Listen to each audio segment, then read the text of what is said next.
niyə insanlar bölünməyə münasibdir, fərqli düşünməyə münasibdir? Əslində, bu insanın bilik prosesi ilə əlaqəli bir məsələdir.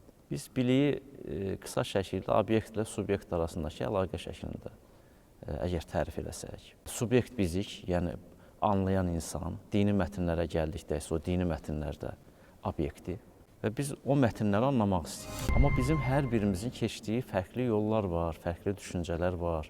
Hər birimizin zehnində müəyyən düşüncələr formalaşıbdır. Biz o kitabı və ya dini mətn, istənilən kitaba aiddir bu. Dini mətnlərdə bu özünü daha qabarıq göstərir. Bu kitabı oxuyanda istər-istəməz bizim zehnimizdəki əvvəlki biliklərimiz işin içinə girir və sizinlə mənim oxuduğum eyni kitabdan aldığımız nəticələr, gəldiyimiz fikirlər eyni olmur.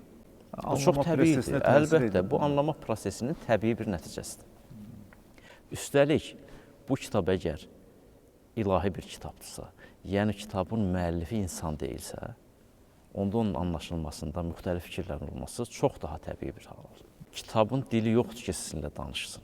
Mətnin dili yoxdur ki, sizinlə danışsın.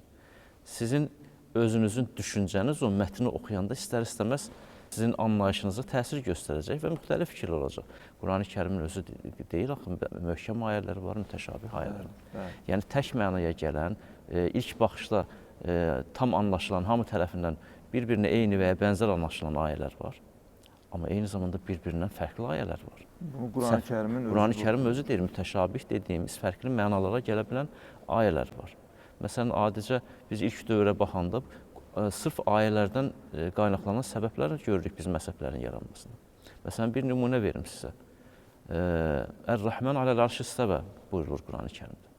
Yəni, Allah, Rəhman ərşə istiva elədi. İndi bu istiva nədir?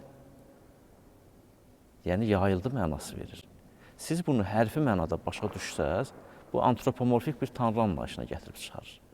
Ki, bunu hərfi mənada başa düşənlər var və mücəssimə, müşəbbihə dediyimiz qruplar belə yanar. Bunlar da məzhəb şəklində təzahür ediblər. Amma eyni zamanda bunu xeyr, bu məna o deyil, ərəb dilinin qaydalarına uyğun olaraq öz hökmranlığı altına aldığı kainatı mənasını verənlər də var ki, bu da artıq fərqli bir yanaşmadır.